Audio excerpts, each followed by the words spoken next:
Hello friends, आज माघ शुक्ल पक्ष की एकादशी का कथा सुनाने जा रही हूँ। एकादशी की कथा सुनने और पढ़ने मात्र से पाप धुल जाते हैं। विष्णु भगवान की जय। एक बार भगवान विष्णु और युधिष्ठिर महाराज की अत्यंत महत्वपूर्ण वाद हो रहा था।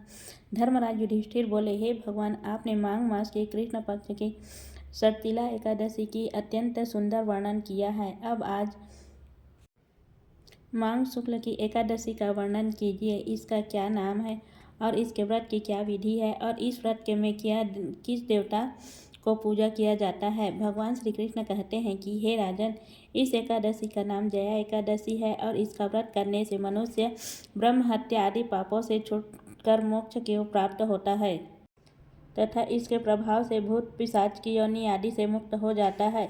इस व्रत को विधि पूर्वक करना चाहिए। अब मैं आपको पद्म पुराण में वर्णित इसकी महिमा का एक कथा सुनाता हूँ, ध्यान पूर्वक सुने। कई वर्षों पहले स्वर्गलोक के राजा इंद्र राज्य करते थे। उनके लोक में सभी लोग देवगण प्रसन्न थे। पारिजात पुष्पों से लदे नंदन वन में एक दिन देवराज इंद्र सोमरस का पान कर रहे थे। अप्सराएं उन्हें प्रसन्न करते हुए नृत्य प्रस्तुत कर रही थी और कई गायक सुंदर गीत संगीत प्रस्तुत कर रहे थे। मुख्य संगीतज्ञ चित्रसेन अपनी पत्नी मालिनी और पुत्र माल्यवान के साथ वहां उपस्थित थे। वहां एक पुष्पवती नाम की नृत्य कर रही थी और वो भी माल्यवान को तरफ आकर्षित हो गई। उन दोनों को एक दूसरे के प्रति आकर्षित देख देवराज इंद्र क्रोधित हो गए और बोले, रे मूर्ख, तुम दोनों मुझे प्रसन्न करने का आडंबर कर रहे हो, लेकिन तुम दोनों की एक दूसरे के प्रति आसक्ति मुझे स्पष्ट दिखाई दे रही है। इस भरी सभा में तुम दोनों मेरा अपमान किया है। मैं तुम्हें श्राप देता हूँ कि तुम दोनों इसी क्षण पिशाच योनि धारण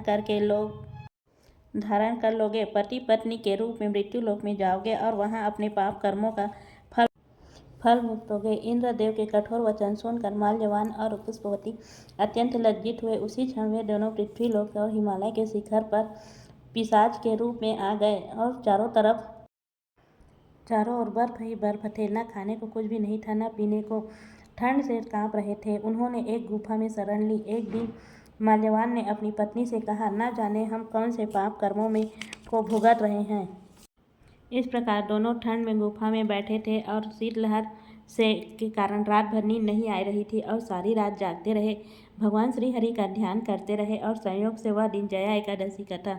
उस दिन कुछ भी नहीं खाने पीने और रात्रि जागरण करने के कारण उन दोनों ने पिशाच का शरीर त्याग दिया और अपना शरीर धारण कर लिया और एक दिव्य विमान उन्हें स्वर्ग ले गया। उन्हें देखकर देवराज इंद्र आश्चर्य में पड़ गए और पूछने लगे कि तुमने ऐसा कौन सा पुण्य किया है जो तुम्हें मेरे इस श्राप से मुक्ति मिल गई। तब इस माल्यवान बोला, हे राजन, यह तो भगवान श्री हरि की कृपा से हुआ है और हमने अनजाने में ही उनकी प्रिय जी एकादशी का पालन किया, जिससे हमें यह दिव्य शरीर प्राप्त हुआ।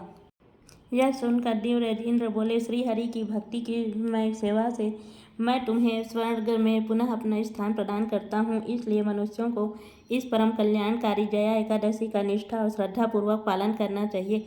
इस दिन किया गया उपवास जीवात्मा को वैकुंठ की प्राप्ति करवाता है। जो भी इस कथा का श्रवण या पठन करता है उन्हें अग्निष्ठ होम यज्ञ का फल प्राप्त होता है। जय श्री हरि विष्णु की जय। वीडियो अच्छी लगे चैनल को लाइक शेयर एंड सब्सक्राइब करें एंड इस स्क्रीन में भी वीडियो है, उसे भी देखें। Thank you for watching. मिलते हैं नेक्स्ट वीडियो में, तब तक के लिए बाय बाय।